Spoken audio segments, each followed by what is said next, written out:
Hello and welcome back to my channel. I am filming a few things today, but I thought, you know, I'm gonna go through and do the November wrap up because it's been a minute since we talked. My reading has taken like an interesting turn into the more taboo, like literally just picking up whatever nasty book that I want to read at one given time. But then also sometimes I read more conventional books that you're like, oh yeah, you've talked about that before. Just in chronological order, the first book that I read this month was Faith and the Dead End Devils by Catherine Moon. And this is the newest book in the Sweet Omegaverse series. If you don't know what Omegaverse is, look it up elsewhere. I don't want to talk about that here. This is book number 8 in the series. I've read almost all of these books. They're very quick. And despite what the content is, like, they're not one of those books that's mostly smut. Like, I want to say they're like 60 to 70% plot and then like 30% smut. So there's some really intense sex scenes in here. And the overall concept is very smutty. But I still think that the series is very heavily, like all of Catherine Moon's stuff is very heavily plot driven, and it's really interesting. This does have a lot of trigger warnings to this specific character's plot line. This is a book about a woman who has escaped being a captive from some people that want to use her, basically in a human trafficking kind of way. And she is kind of immediately wrapped up into this group of bikers, more or less. And they aren't like the sexy, nice bikers that you'd be like, oh, thank God I'm saved. Like, a lot of them are not great. And so she's kind of like navigating, trying to be a normal human again. And then also like, does she like any of these guys? Like, is she like having Stockholm syndrome? But I did give this one a 5 out of 5 stars. I love Catherine Moon's writing. I love this series quite a lot. And sometimes I'm a little concerned that I just enjoy the characters so much that I kind of don't think too much on the writing. But I do think that this is a great series. If you're into Omegaverse stuff and you are positively curious about interesting body parts.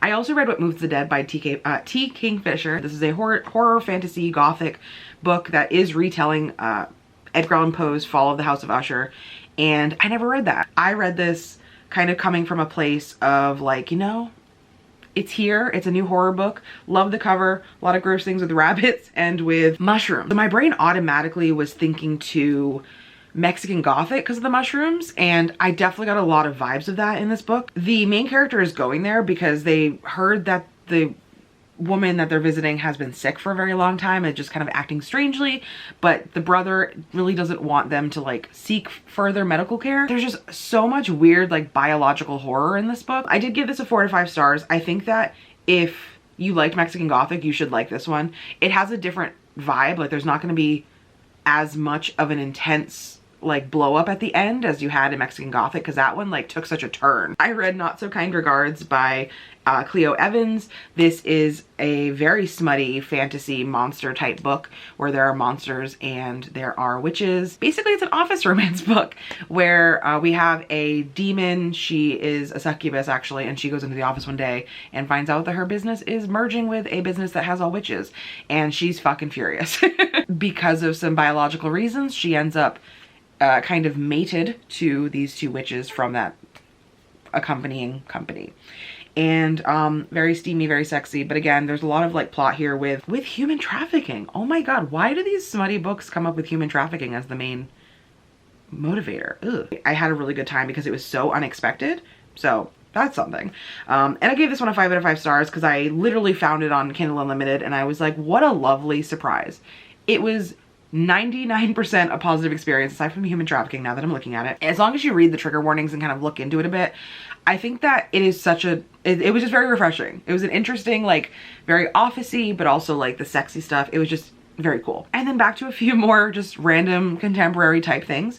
I read Sisters by Daisy Johnson. This is more of like a psychological horror, like a contemporary horror, with some very like speculative fiction type aspects to it. It's these 2 sisters and they have moved to their mother's old home, like where she used to grow up. They don't really talk to their mother anymore. They kind of just stick together and talk amongst themselves. And they have a relationship very separate from their mom. Their names are July and September, and they were born in those months, and they are just 10 months apart. And so they're very close. Sometimes they just seem like very intermeshed and they act the same and they talk the same and they have a very close, strange relationship.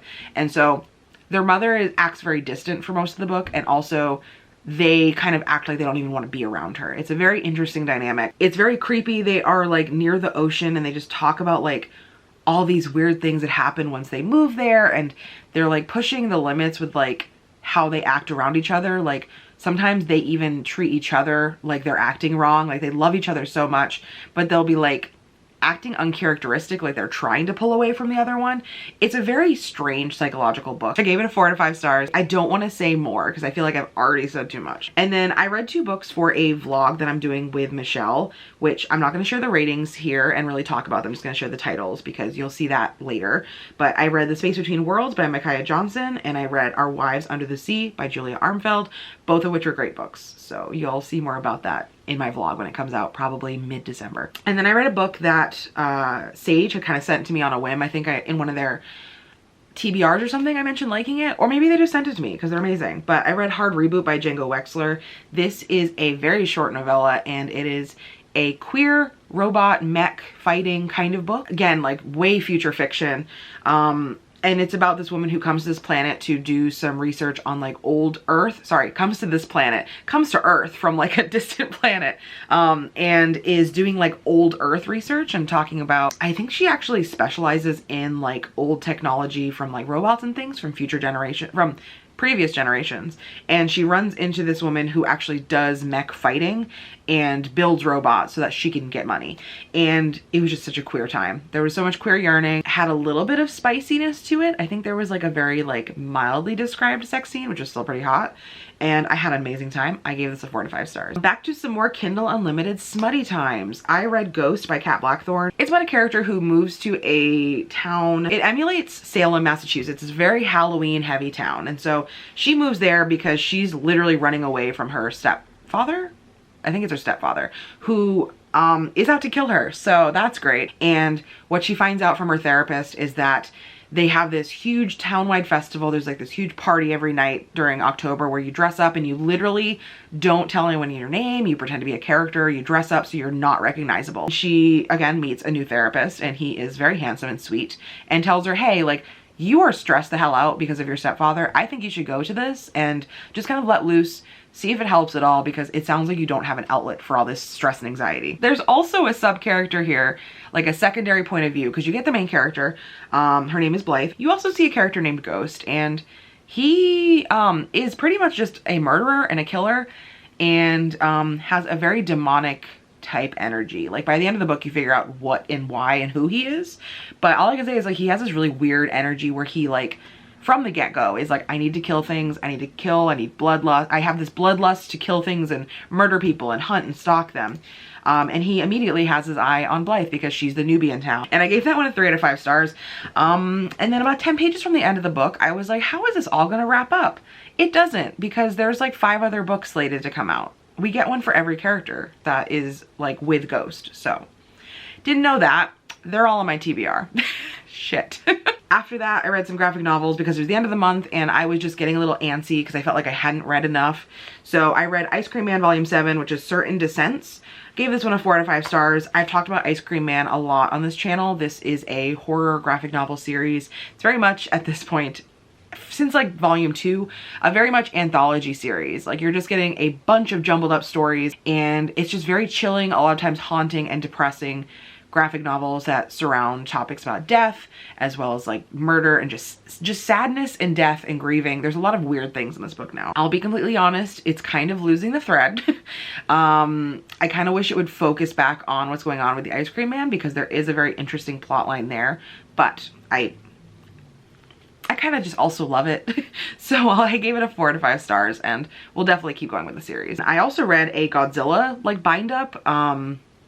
It was just Godzilla, Best of Godzilla, and it came out, I believe, this last year. I gave this a 4 out of 5 stars because there's no plot. It's just Godzilla. Like you're just reading different issues of different iterations of Godzilla. And so it actually gave me 2 other things to add to my TBR because it was just like showing you like all these different artwork styles and all these different plot points, different versions of Godzilla that have happened over time. So it was great. I love Godzilla. But I don't know a lot about Godzilla and the different stories and movies and things. So it was interesting in that respect. I already have a different one in that mess over there. That's Mothra with Godzilla, so very cool. And then the last thing, I came back to the Cleo Evans series and I read Not So Best Wishes by Cleo Evans, #2. And if I didn't mention it before, the first book in the series was a male-male female romance, so 2 men and 1 woman. This one actually has a non-binary character, and then a female character and a male character, and just like the first one, they are all, like, their relationship is very much like they all are with each other. This is dealing with the same office, it's just different characters that some of them were introduced in the first book. Didn't enjoy this one as much. I'm curious if it was just because, like, I didn't like the dom sub relationships, because that was something that was also in the first book. I don't know, I really liked the non-binary character in here though. They were really cool and very hot. But yeah, I only gave this one 3 out of 5 stars because it was just kind of like, I was hoping for that excitement and like joy that I got in the first one, and this one was kind of like, oh, okay, I guess. Bento is eyeing me to go cuddle her, so I'm gonna go. I hope you enjoyed this wrap up. I'm sorry that videos are kind of sparse and few and far in between, but it's mostly just because my mental health has gone like up, up, up, down, down, down, up, down.